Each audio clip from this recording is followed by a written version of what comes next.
Hey, what's going on, everybody? Welcome to day 16 of the 31 Days of Horror. D-Bougie86 here again, and I got another creature feature for you guys today. Yes, lots of creature features this year in the 31 days. Of course, if you know, creature features is one of my favorite subgenres of horror. Love them to a passion. Even the bad CGI ones, I have like a small heart for.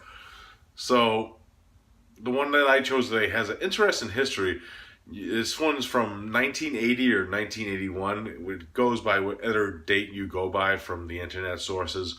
I usually use the date that's on IMDb just for it to be easier to find information on the film through that way. And that, of course, is titled Scared to Death. Yes. Awesome cover art. This release, of course, is from Retromedia.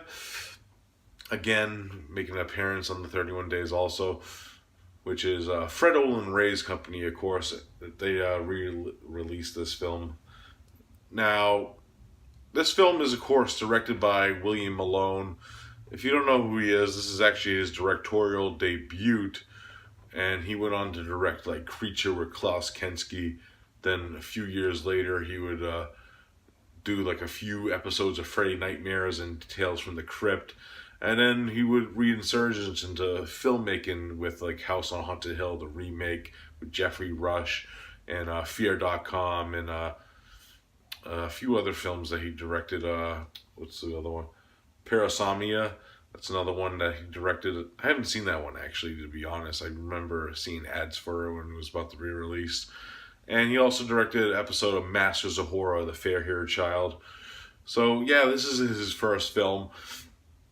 And interesting history, he actually created the look of the creature of this film, the Sinjanor, which we'll get more into that later in future 31 days. But pretty much the main plot of this one, it starts very oddly. It starts out with like these groups of murders are happening around the town, and we don't exactly see what's doing these murders. We get like kind of like hints of it, but it's pretty much like your basic like murder solving mystery film where the cops have trails running cold, and they introduce to our main character of Ted, who's like this old like investigator who's also like a humbling writer who ends up getting onto the case and investigating more.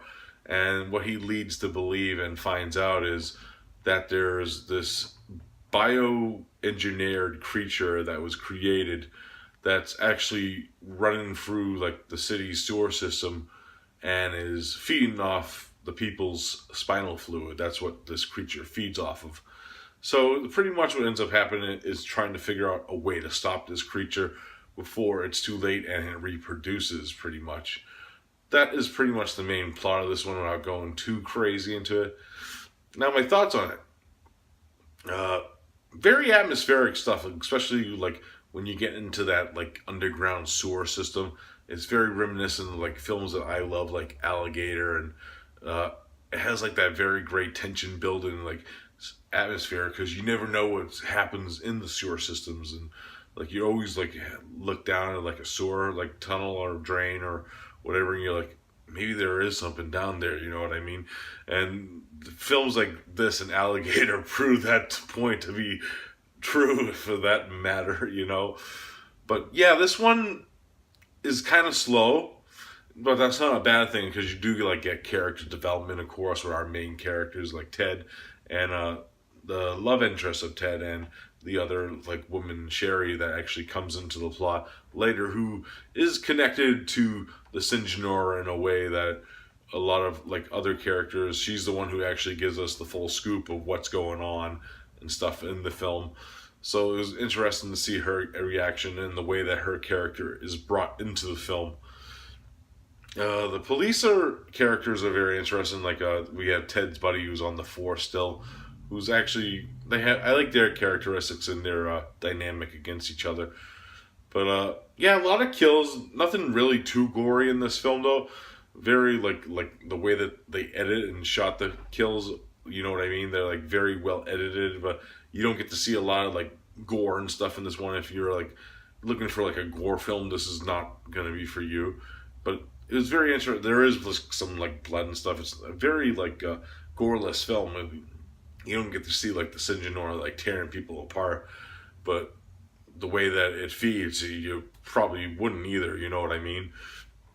But very great, gripping, like atmospheric mystery film with a creature.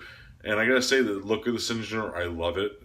It's like a mixture of like if you had like H.R. Geiger, who of course created like Alien. It has like that type of look to it, mixed with like maybe like Creature from the Black Lagoon in a way. And it's just a great look for a creature, even though you don't really get to see the creature until the final act. And when you do, it's very great, especially in that atmospheric sewer setting. So, yeah, I highly enjoyed Scared to Death for what it is.